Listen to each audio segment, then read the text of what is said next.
দর্শক, এই পর্যায়ে জানিয়ে দিচ্ছি আজকের সংবাদপত্রের গুরুত্বপূর্ণ শিরোনাম।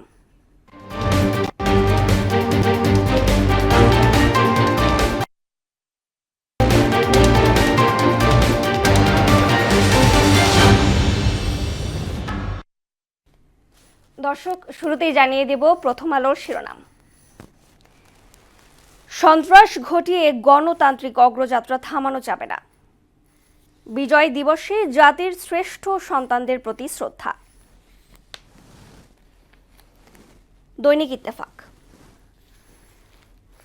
নির্বাচন বানচালের ষড়যন্ত্র রুখে দেয়ার প্রত্যয়। দুইবার প্রাইভেট কার বদল করে সীমান্তে পৌঁছায় হামলাকারীরা। পলাতক শক্তির আরও কঠিন পরিকল্পনা আছে, নির্বাচনের আগেই ফিরতে গুপ্ত হামলা।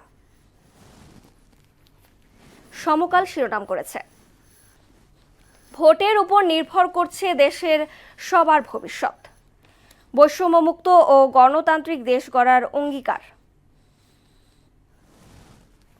বাংলাদেশ প্রতিদিন।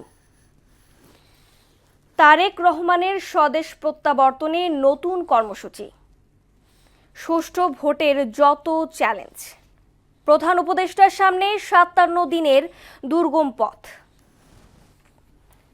যুগান্তর শিরোনাম করেছে, নির্বাচন ঠেকাতে ফ্যাসিস্টদের সব অপচেষ্টা ব্যর্থ হবে। জাতির উদ্দেশ্যে ভাষণে প্রধান উপদেষ্টা।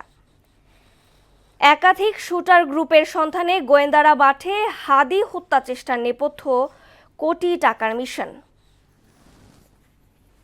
সর্বশেষ জানিয়ে দিচ্ছি ডেইলি সানের শিরোনাম, no force can halt Bangladesh march towards democracy. Crowded ballot, narrow race likely. 57-day treacherous path before chief advisor. এই ছিল সংবাদপত্রের গুরুত্বপূর্ণ শিরোনাম।